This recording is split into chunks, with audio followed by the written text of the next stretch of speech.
Geofabrics Australasia proudly presents a series of videos that relate to the Australian standards that are used in testing of geosynthetic products and how these tests relate to practical field applications.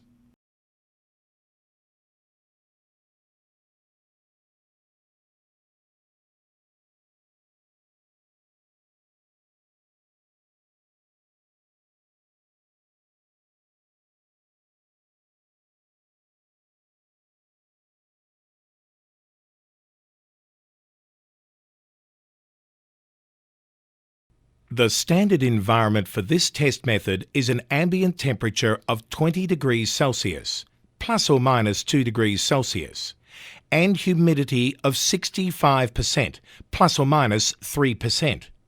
5 rectangular specimens per sample direction are required. Each specimen is required to be 100 millimeters wide by 200 millimeters long. The specimens are sampled so that they are widely spaced as possible over the whole surface of the sample, so that their positions are symmetrically different in the longitudinal and cross directions.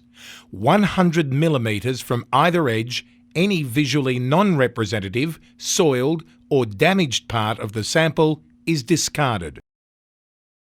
The test machine is set up with the jaws having a 75 millimeter gauge length. The front jaw measures 25 millimeters by 50 millimeters, and the other jaw face shall be as large as the front jaw.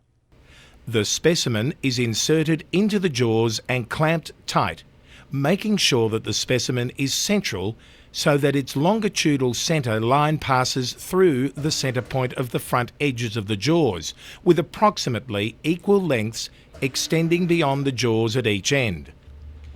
The specimen is then marked along the jaw ends. This allows us to determine if the specimen has slipped in the jaws.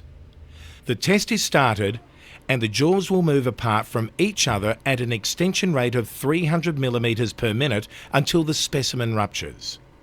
The tensile strength when the specimen ruptures is measured in newtons to the nearest 10 newtons.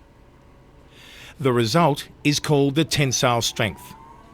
The elongation when the specimen ruptures is reported in a percentage with 0 decimal places. This result is called the tensile elongation. The 5 specimens per direction are averaged to get an end mean result for that sample in the machine direction and in the cross machine direction. The mean, standard deviation, coefficient of variation, 5th percentile and 95th percentile are reported. The results for the machine direction and cross-machine direction are reported separately. The purpose of the grab tensile test is a quick low-energy test to check the performance of a geotextile compared to a specification or other grades. It does not take into account any soil-geotextile interaction experienced in situ. You cannot compare any test value with actual performance when installed in the ground under load.